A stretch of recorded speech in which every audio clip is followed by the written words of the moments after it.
¿Qué tal? Vamos a hablar acerca del Pentateuco y vamos a hablar acerca de la descripción general del Pentateuco. El Pentateuco es el documento fundamental de la Biblia hebrea. La Biblia hebrea para los cristianos es el Antiguo Testamento. Está compuesto el Pentateuco o la Biblia, el Pentateuco está compuesto por 5 libros: Génesis, Éxodo, Levítico, Números, Deuteronomio. Pentateuco viene de una palabra en griego que significa 5 rollos o 5 estuches para estos rollos. Génesis, Éxodo, Levítico, Números, Deuteronomio también son palabras griegas que su nombre proviene de algún evento importante que se menciona en estos libros. Por ejemplo, Génesis significa comienzo o principio, y ya habla acerca del comienzo de la humanidad y de la creación de Dios, de todo el ser viviente, de toda la naturaleza, de la tierra, de la creación total de Dios. Éxodo también significa salida, y habla acerca, o el tema importante en el Éxodo es la salida del pueblo de Israel de la esclavitud de Egipto. Y así los demás libros tienen que ver con algún tema importante que sucede en el libro. Ok, la Torá, como también es conocido al Pentateuco, o la ley de Jehová, también es conocido así el Pentateuco, es la escritura sagrada fundamental para los judíos.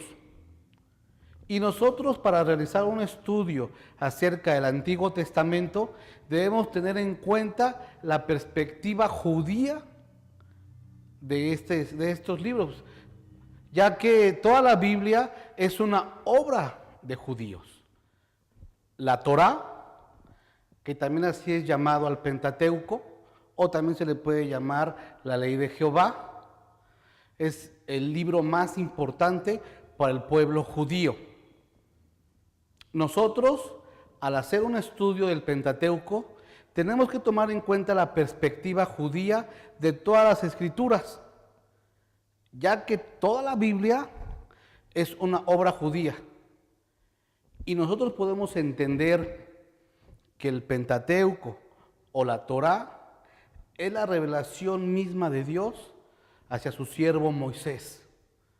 Y es por eso que debemos estudiar la perspectiva general de lo que es el Pentateuco.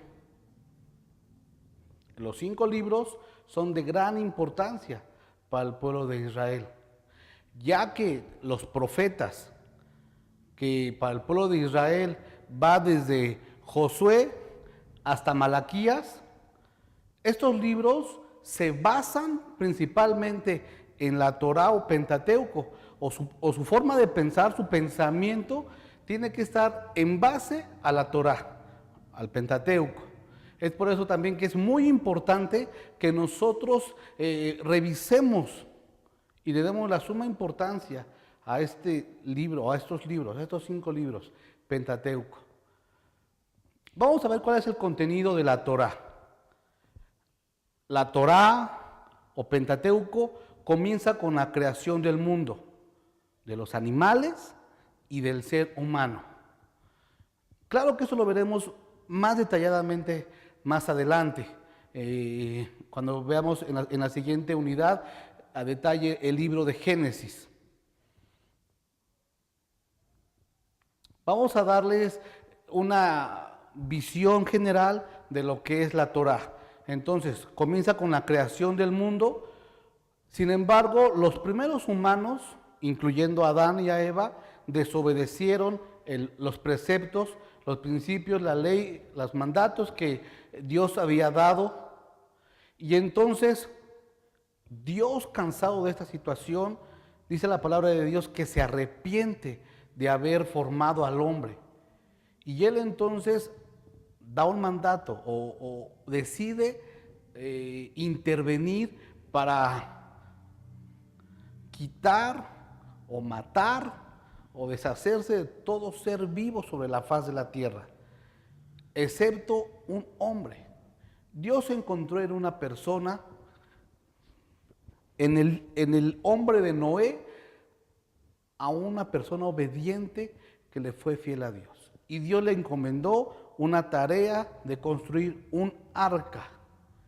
Y es en el arca donde Dios le pide a Noé que preserve parejas o cierta cantidad de animales y también a su familia.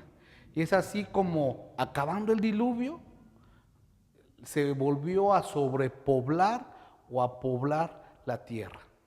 Sin embargo, aquí no termina el pecado. El pecado sigue dándose hasta llegar a Babel. El hombre quiere sentirse más, darse a notar y quiere llegar hasta el cielo. Quiere sentirse como Dios. A Dios no le gusta esto, no le agradó. Cuando están construyendo esa torre, la torre de Babel, Dios hace algo. Dios los confunde a todos y ya no pueden comunicarse. Al ya no poderse comunicar entre ellos, los hombres se dispersan. Y es ahí donde se forman grupos y donde también nacen los idiomas. Babel, el significado de la palabra Babel en hebreo es Babilonia. Y es aquí en Babilonia donde la Biblia nos dice, pero también la historia dice que es el comienzo, el principio de la humanidad. Se acaba la prehistoria y comienza la historia de la humanidad, la historia primordial de la humanidad. Comenzamos con los patriarcas. Abraham es el comienzo de un actuar concreto de Dios, que tiene un propósito para el pueblo que descenderá de Abraham y pasará para toda la tierra a través de él, el pueblo de Israel. Abraham surge o nace en Ur de los Caldeos. Esto lo dice en Génesis 11:31, que Abraham viene de Ur de los Caldeos. Esto es también Babilonia. La tradición judía dice que Abraham abandonó la idolatría y siguió al único y verdadero Dios. Dios le promete grandes cosas a Abraham, sin una H y sin una A. Sin embargo, Abraham vio pocas o casi nulas las respuestas de las promesas de Dios en su vida. Abraham no tiene tierras, Abraham no tiene hijos, y tanto él como su esposa son hombres, son personas ya muy grandes de edad, para lo cual era muy difícil creer las promesas de Dios. Sin embargo, Dios cumplió cada una de las promesas dadas a él, aunque Abraham ya no lo vio de forma física. Y esto le valió a Abraham ser tenido como un hombre justo delante de Dios. Y esto le valió a Abraham ser tenido como justo. Esto es, una persona con una muy buena relación con Dios. De hecho, él trata a Abraham como amigo, según dice Génesis 15:6. Abraham pasa por grandes pruebas, por grandes dificultades, yendo de lugar a lugar. Y solamente él puede obtener un pedazo de tierra para poder enterrar a su esposa en Harán, en Hebrón, en Canaán, perdón. Esto lo dice en Génesis 23:19. Después de Abraham viene Isaac, que es el hijo de Abraham. Isaac, su significado es risa, pues sus padres eran de muy avanzada edad cuando se les dio la promesa de que iban a ser padres.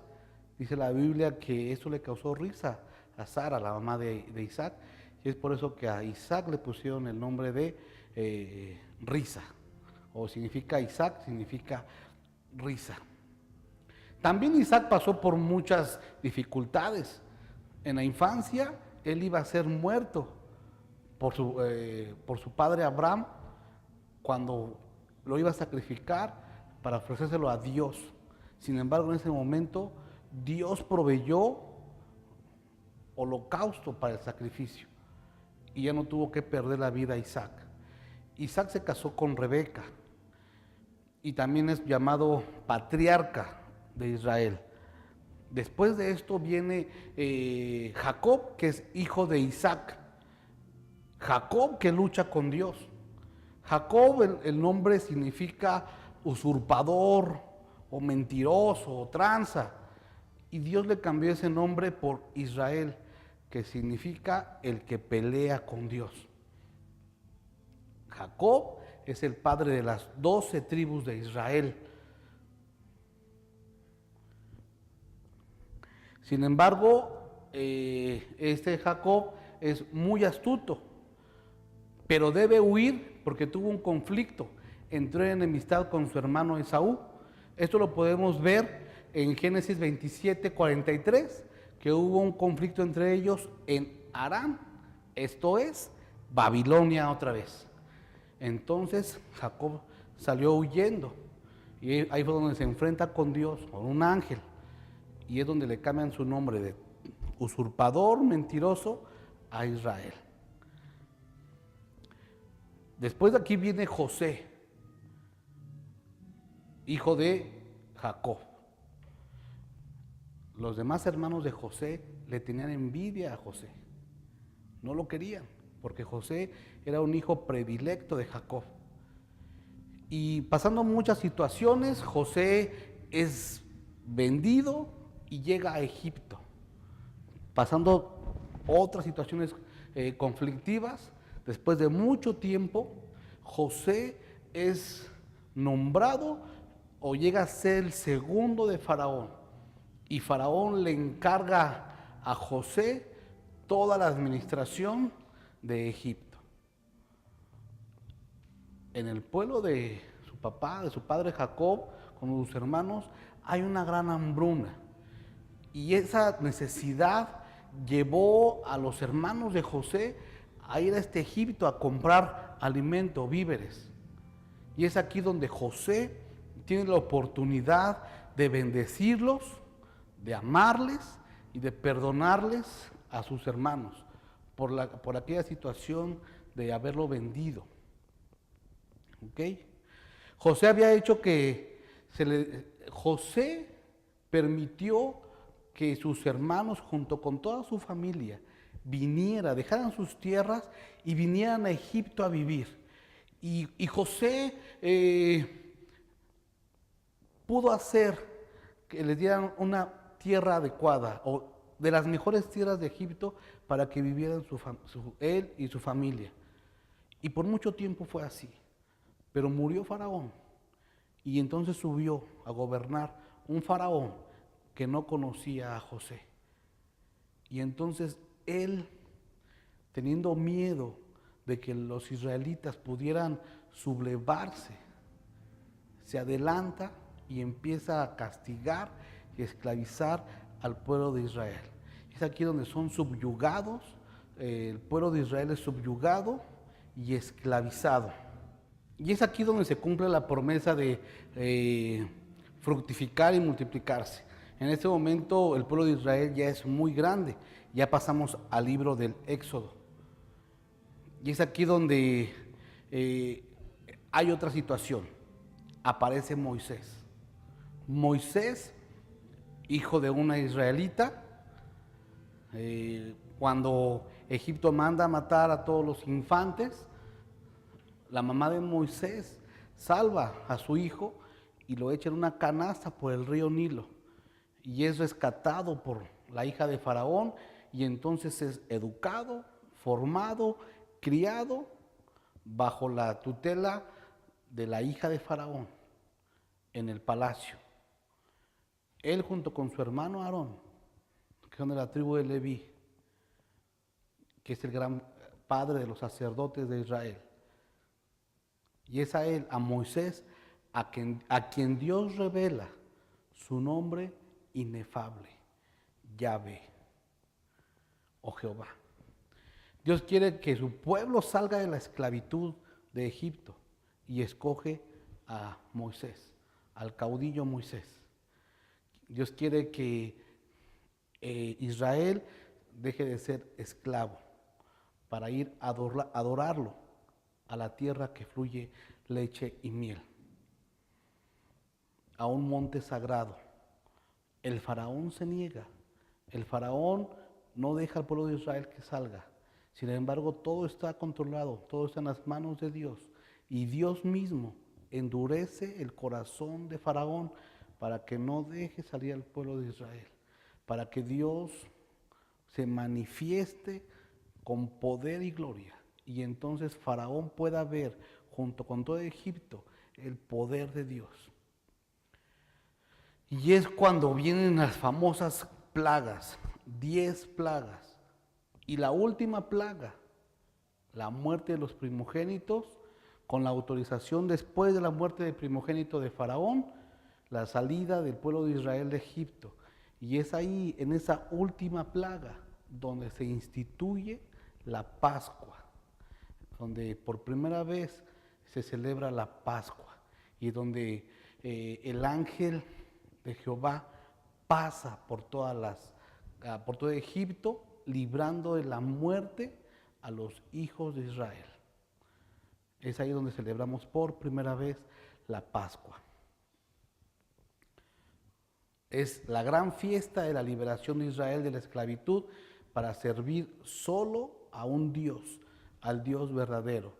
Y es entonces el momento de partir, el momento de la salida de Israel de Egipto hacia la tierra de Canaán, a esa tierra que produce leche y miel. Ahí se hace el pacto entre Dios e Israel, representado por los 10 mandamientos. Es ahí donde Dios escribe con su puño y letra los 10 mandamientos en las tablas y se las da a Moisés. Y Moisés, al bajar de aquel monte, viene y ve al pueblo de Israel que se está corrompiendo, que está adorando a un becerro de oro, y en su enojo rompe las tablas.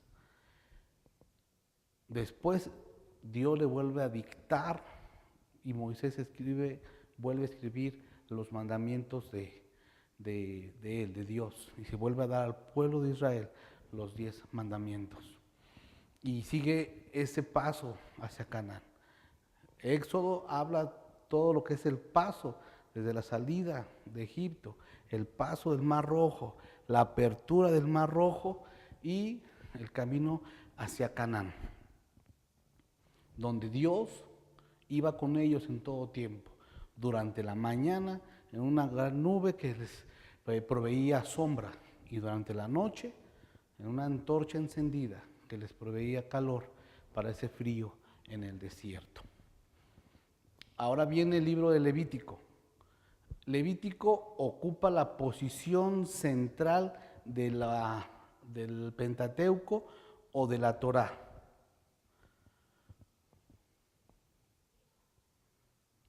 En Levítico tratamos todo sobre las ceremonias, todo sobre el culto de los sacrificios. Así que podemos muy bien suponer que esto era de suma importancia para Israel. Y en Levítico, el tema principal o el texto más importante de este libro lo encontramos en el capítulo 16, versículo 16, donde se hace mención de la expiación de todos los pecados. Un día al año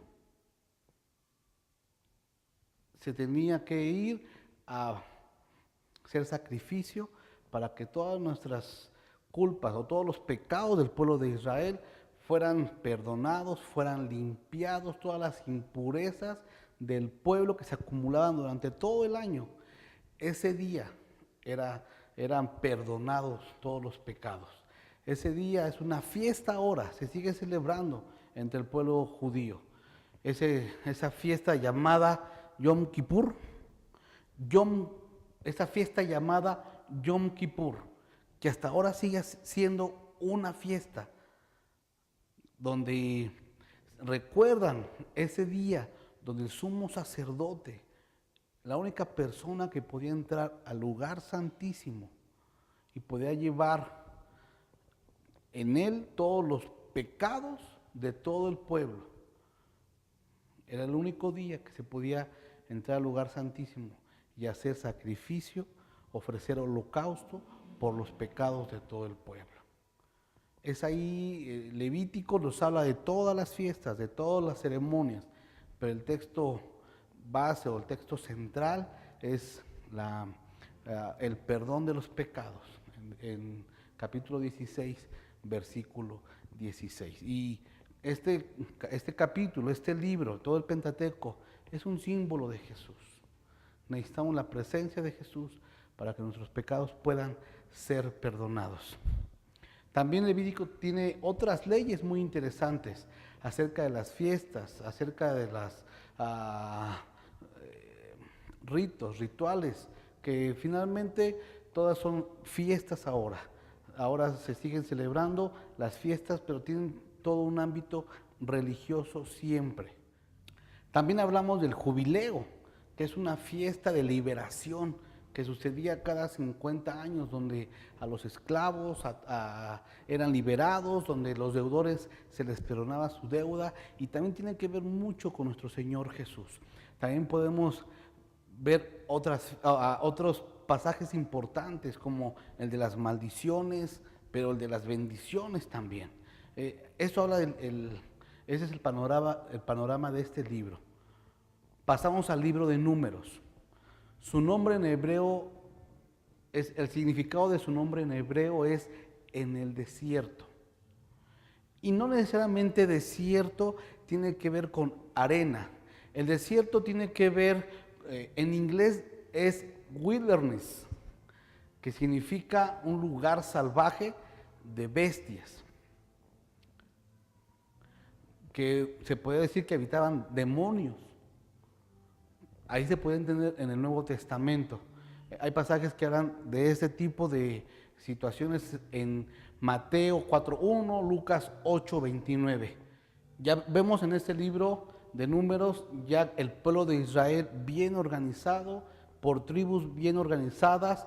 Cada tribu tenía una simbología muy especial, y en esa simbología así se iban organizando las tribus, y así se iban dando acomodo en la tierra donde estaban localizados el pueblo de Israel.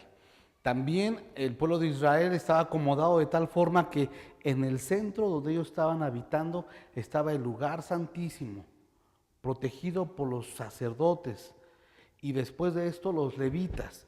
Ya después de eso se acomodaban las demás tiendas. El pueblo tenía que marchar en procesión hacia la tierra de Canaán. Y aquí en este libro habla de cómo era esa marcha avanzando hacia la tierra de Canaán. Todo lo que hacía el pueblo de Israel estaba ligado hacia lo que es la religión, hacia la relación de sus actividades con Dios. Aún la guerra tenía que ver con las situaciones de su religión, de su relación con Dios. El enemigo de los israelitas era enemigo de Dios. Así es que esta situación se estaba presentando en este libro de Números, de cómo fueron acomodados el pueblo de Israel, cómo fueron ordenados en estas situaciones, y es aquí donde vemos cómo fueron clasificadas las tribus de Israel. En este libro de Números se da la orden que comiencen a marchar hacia la tierra prometida. El pueblo de Israel no se había movido desde el libro de Éxodo. Desde Éxodo 19:1, el pueblo de Israel estaba acomodado aquí, y es aquí el momento donde se comienza a avanzar hacia la tierra de Canaán. Sin embargo, la historia de la marcha del pueblo de Israel es una historia de rebeldía. Con nada estaban de acuerdo. Se quejaban de la comida, se quejaban de su pasado en Egipto, se quejaban del liderazgo de Moisés, de todo se quejaban. Pero lo peor de todo era su falta de fe. No le creían a Dios. No creían que Dios tenía algo mejor que ofrecerles más adelante. De hecho, dicen mentiras de Moisés. Hablan de todo, mal de todos. El pueblo no cree en Dios. Esto lo dice en Números 14:11. Sin embargo, Dios toma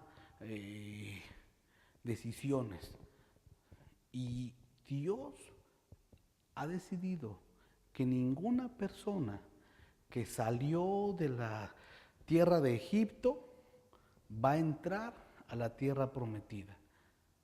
Y esto es porque a pesar de que han visto en el desierto grandes milagros, la apertura del Mar Rojo, la alimentación de maná, la columna de fuego, la nube, el agua de la peña, a pesar de todos esos milagros y bendiciones de parte de Dios, ellos no creían a Dios y empezaron a calumniar y a hablar mal del líder, a hablar mal de Dios mismo y por su falta de fe. Entonces Dios decide impedir que el paso de los israelitas que salieron de Egipto a la tierra de Canaán, a la tierra prometida. Ahora el pueblo arrepentido quiere ir a la conquista, pero no podrá entrar a la tierra prometida.